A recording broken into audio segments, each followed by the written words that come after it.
নমস্কাৰ প্ৰিয় দৰ্শকসকল, জুন মাহৰ ৰাশিফলৰ শিতানলৈ সকলোকে স্বাগতম জনাইছোঁ। আমি আপোনালোকক জুন মাহৰ ৰাশিফলৰ বিষয়ে জনাই আহিছিলোঁ। ক্ৰম অনুসৰি আজি আমি আপোনালোকক কৰ্কট ৰাশিৰ ব্যক্তিসকলৰ এই মাহটোৰ ৰাশিফলৰ বিষয়ে জনাম। গতিকে যদি আপোনাৰ কৰ্কট ৰাশি তেতিয়াহ'লে ভিডিঅ'টো শেষলৈকে চাই থাকিব আৰু কৰ্কট ৰাশিৰ ব্যক্তিসকলৰ সৈতে এই ভিডিঅ'টো শ্বেয়াৰ কৰিবলৈ একেবাৰে নাপাহৰিব। গতিকে আহক এই জুন মাহটোৱে আপোনাৰ ৰাশিৰ ওপৰত কেনেধৰণৰ সুফল প্ৰদান কৰিব সেই বিষয়ে জনাওঁ। জুন মাহত কৰ্কট ৰাশিৰ ব্যক্তিসকলৰ ধন আগমনৰ সম্ভাৱনা প্ৰবল দেখা পোৱা গৈছে। বিশেষকৈ যিসকল ব্যক্তিয়ে অনলাইন নতুবা বিভিন্ন ক্ষেত্ৰত ব্যৱসায়ৰ সৈতে জড়িত হৈ থাকে, সেই ব্যৱসায়িকসকলৰ এই মাহটোত লাভ আৰু উন্নতিৰ প্ৰবল যোগ দেখা পোৱা গৈছে। বিশেষকৈ উপাৰ্জনৰ মাত্ৰা একাধিক পথেৰে হোৱাৰ সম্ভাৱনা আছে। গতিকে এই মাহটোত আপুনি একাধিক পথেৰে ধন উপাৰ্জন কৰিব পাৰিব। লগতে মাহটোৰ মাজভাগত কিন্তু আপোনাৰ খৰচৰ মাত্ৰা অকণমান বাঢ়িব পাৰে। আপুনি খৰচ কৰিম বুলি নাভাবিলেও হয়তো মাহটোৰ ঠিক মধ্য সময়ত খৰচ কৰিবলগীয়া হ'ব পাৰে। বিশেষকৈ চিকিৎসা, ভ্ৰমণ নতুবা পাৰিবাৰিক ক্ষেত্ৰত অকণমান খৰচ হ'ব পাৰে।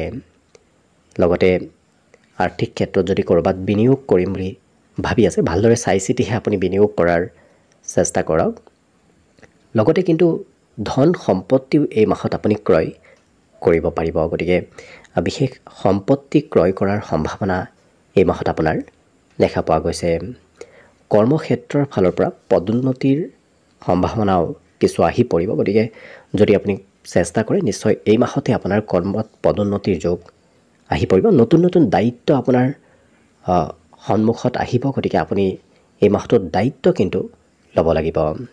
বিশেষকৈ যিসকল ব্যক্তিয়ে গৱেষণা, চিকিৎসা, শিক্ষা, প্ৰযুক্তি আৰু যিকোনো চৰকাৰী ক্ষেত্ৰৰ লগত জড়িত হৈ আছে, তেওঁলোকৰ এই মাহটোত বিশেষ সুনাম অৰ্জন কৰাৰ সম্ভাৱনা প্ৰবল দেখা পোৱা গৈছে। তেওঁলোকে কৰ্মক্ষেত্ৰত বিশেষ সুনাম অৰ্জন কৰিব পাৰিব।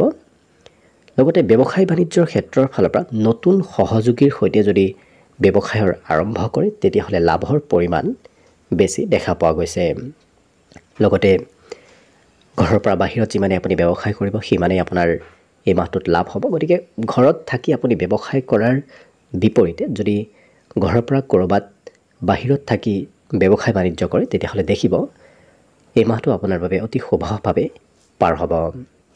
কিন্তু সহকৰ্মীৰ সৈতে কিবা কথাত অকণমান মনোমালিন্য মাজে সময়ে আহিব পাৰে। গতিকে আপুনি যিমান পাৰে নিজক সংযম ৰাখিব। খং ৰাগবোৰো পাৰিলে নিয়ন্ত্ৰণ ৰাখিলে আপুনি দেখিব বাকী ক্ষেত্ৰত শুভভাৱে পাৰ কৰিব পাৰিব। পাৰিবাৰিক ক্ষেত্ৰৰ ফালৰ পৰা ঘৰৰ কোনোবা ব্যক্তিয়ে মাজে সময়ে এই মাহটোত আপোনাক সান্তনা দি থাকিব। গতিকে ঘৰৰ সদস্যসকলৰ ফালৰ পৰা ছাপোৰ্ট লাভ কৰিব।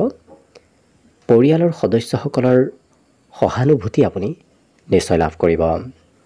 অৱশ্যে পিতৃ মাতৃৰ অকণমান স্বাস্থ্যৰ হয়তো মাজে সময়ে আপুনি যত্ন ৰাখিবলগীয়া হ'ব পাৰে। মাহটোত হয়তো পিতৃ মাতৃৰ স্বাস্থ্যত অকণমান দুৰ্বলতা আহিব পাৰে। গতিকে যিমান পাৰে গুৰুত্ব ৰাখিব। মাজে সময়ে কিন্তু ভাতৃ ভগ্নীৰ সৈতে মতভেদ অহাৰ সম্ভাৱনাও দেখা পোৱা গৈছে। গতিকে গুৰুত্ব ৰাখিব। সঠিক সময়ত আপুনি সঠিক কথা কোৱাৰ গুৰুত্ব দিব। কাৰণ প্ৰয়োজন নাথাকিলে যদি আপুনি ক'ৰবাত কথা কয়, তেতিয়াহ'লে কিন্তু অকণমান ঘৰত হয়তো কাজিয়া পেচালৰ সূত্ৰপাত হ'ব পাৰে, নতুবা আপোনাৰ কথাৰ হয়তো সিমান মূল্য নাথাকিব পাৰে। গতিকে কথা বতৰা কোৱাৰ ক্ষেত্ৰত ঘৰত আপুনি অকণমান সংযম হোৱাৰ চেষ্টা কৰিব। তেনে কৰিলে দেখিব আপোনাৰ পাৰিবাৰিক ক্ষেত্ৰৰ ফালৰ পৰাও মাহটো শুভ আৰু সুন্দৰময়ভাৱেই পাৰ হ'ব। যিসকল বিবাহিত ব্যক্তি, তেওঁলোকে সন্তানৰ পৰা আজি অৰ্থাৎ এই সম্পূৰ্ণ মাহটোত উন্নতি আৰু সন্তানৰ পৰা কিবা গৌৰৱ অনুভৱ কৰিব পাৰিব। ঘৰত মাজে সময়ে কিবা শুভ কাৰ্য চলি থাকিব। বিশেষকৈ গৃহাৰম্ভ, পূজা পাঠ নতুবা সৰু সুৰা প্ৰগ্ৰেম হয়তো এই মাহটোত ঘৰত আপোনাৰ চলি থাকিব পাৰে। লগতে প্ৰেম সম্পৰ্কৰ ফালৰ পৰা এই মাহটো এক বিশেষ শুভ মাহ বুলি পৰিগণিত হ'ব। কাৰণ প্ৰেম সম্পৰ্কৰ ফালৰ পৰা ইজনে সিজনৰ মাজত সম্পৰ্কত ঘনিষ্ঠতা বাঢ়িব, বুজাবুজি বৃদ্ধি পাব। একেলগে ভ্ৰমণৰ যোগো এই মাহটোত প্ৰবল আপোনাৰ প্ৰেমৰ ক্ষেত্ৰত দেখা পোৱা গৈছে। দাম্পত্য ক্ষেত্ৰৰ ফালৰ পৰা অকণমান অৱশ্যে বিশ্বাস কিছু কমিব পাৰে প্ৰিয়জনৰ ওপৰত। যিসকল বিবাহিত ব্যক্তি তেওঁলোকৰ প্ৰিয়জনৰ ওপৰত অকণমান বিশ্বাস কমিব পাৰে। গতিকে যিমান পাৰে আপুনি গুৰুত্ব দিলে সেই ক্ষেত্ৰত যদি আপুনি বিশ্বাস বৃদ্ধি কৰে তেতিয়া দেখিব সম্পৰ্কটো কোনো ধৰণৰ প্ৰভাৱ নপৰে। অৱশ্যে এই মাহটোৰ 12 পৰা 18 তাৰিখৰ ভিতৰত অকণমান ভুল বুজাবুজি আহিব পাৰে। গতিকে সেইকেইটা দিন যদি আপুনি গুৰুত্ব ৰাখে তেতিয়া দেখিব আপোনাৰ প্ৰেম সম্পৰ্কৰ ফালৰ পৰাও সুন্দৰভাৱেই পাৰ হ'ব। যিকোনো পৰিকল্পনা যদি আপুনি দুয়োজনে লগ হৈ কৰে তেতিয়াহ'লে সেই পৰিকল্পনাবোৰ সফল হোৱাৰ অৱশ্যে সম্ভাৱনা দেখা পোৱা গৈছে। গতিকে প্ৰেম আৰু বৈবাহিক ক্ষেত্ৰৰ ফালৰ পৰাও শুভ বুলিয়েই ক'ব পাৰি। কিন্তু শিক্ষাৰ্থীসকলৰ বাবে এই মাহটো বিশেষ উৎসাহজনক মাহ হিচাপে পৰিগণিত হ'ব।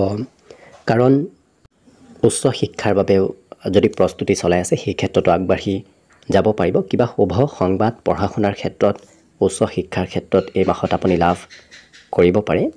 লগতে প্ৰতিযোগিতামূলক পৰীক্ষাৰ যদি প্ৰস্তুতি চলাই আছে তেতিয়াহ'লে মাহটোৰ শেষৰ ভাগত কিবা শুভ খবৰ পাব পাৰে। অধ্যয়নত একাগ্ৰতা যিমানেই ৰাখিব সিমানেই আগবাঢ়ি যাব পাৰিব। কিন্তু ছ'চিয়েল মিডিয়াৰ হয়তো অকণমান প্ৰভাৱ আপোনাৰ শিক্ষা ক্ষেত্ৰত পেলাব পাৰে। গতিকে যিমান পাৰে ছ'চিয়েল মিডিয়া কমকৈ ব্যৱহাৰ কৰাৰ চেষ্টা কৰক। দেখিব শিক্ষা ক্ষেত্ৰৰ ফালৰ পৰাও বিশেষ সফলতা নিশ্চয় লাভ কৰিব। স্বাস্থ্য পাতিৰ ফালৰ পৰা মাজে সময়ে হয়তো অকণমান টোপনি কম হ'ব পাৰে। অকণমান চিন্তাৰ কিছু মাজে সময়ে বৃদ্ধিৰ বাবে হয়তো টোপনি কম হ'ব পাৰে। গতিকে নিজৰ ওপৰত গুৰুত্ব ৰাখিব। খোৱা লোৱাত নিয়ন্ত্ৰণ ৰাখিলে আপুনি শুভভাৱেই স্বাস্থ্যৰ ফালৰ পৰা মাহটো পাৰ কৰিব পাৰিব। কিন্তু অকণমান হজম শক্তি কমাৰ সম্ভাৱনা এই মাহটোত দেখা পোৱা গৈছে। গতিকে হজম নোহোৱা বস্তুবোৰ পৰালৈকে খোৱাৰ পৰা দূৰত থাকিব। তেনে কৰিলে স্বাস্থ্যৰ ফালৰ পৰাও মাহটো শুভভাৱেই পাৰ হ'ব। লগতে এই মাহটোত বিশেষকৈ শেষৰ ভাগত হয়তো কোনোবা অচিনাকি ব্যক্তিও আপোনাক কিবা হয়তো ভাল সহায় নতুবা ভাল উপদেশ দিব পাৰে। গতিকে মাহটোৰ শেষৰ ভাগত কোনোবা তেনে ব্যক্তিৰ পৰা উপদেশ সহায় প্ৰাপ্তিৰ সম্ভাৱনা দেখা পোৱা গৈছে। আৰু নতুন কামৰ যদি প্ৰস্তুতি চলাই আছে তেতিয়াহ'লে সেই নতুন কামতো আপুনি মনে বিচৰা ধৰণেই অগ্ৰগতি এই মাহটোত লাভ কৰিব। গতিকে যদি আপোনাৰ বাবে এই মাহটোত কৰ্মক্ষেত্ৰত ভাল সুফল পাবলৈ আপোনাৰ মন আছে তেতিয়াহ'লে আপুনি নতুনভাৱে কিবা কাম কৰাৰ চেষ্টা কৰক। দেখিব সকলো ক্ষেত্ৰত আপুনি উন্নতি প্ৰগতিৰ পথত আগবাঢ়ি যাব পাৰিব। গতিকে আশা কৰিছোঁ এই আগন্তুক মাহটোৱে যেন আপোনাৰ শুভ আৰু বিভিন্ন ধৰণত মংগলময় পদক্ষেপ লৈ আনক। তাৰেই কামনাৰে আজি ভিডিঅ'টো ইমানতে সামৰণি মাৰিছোঁ। ধন্যবাদ।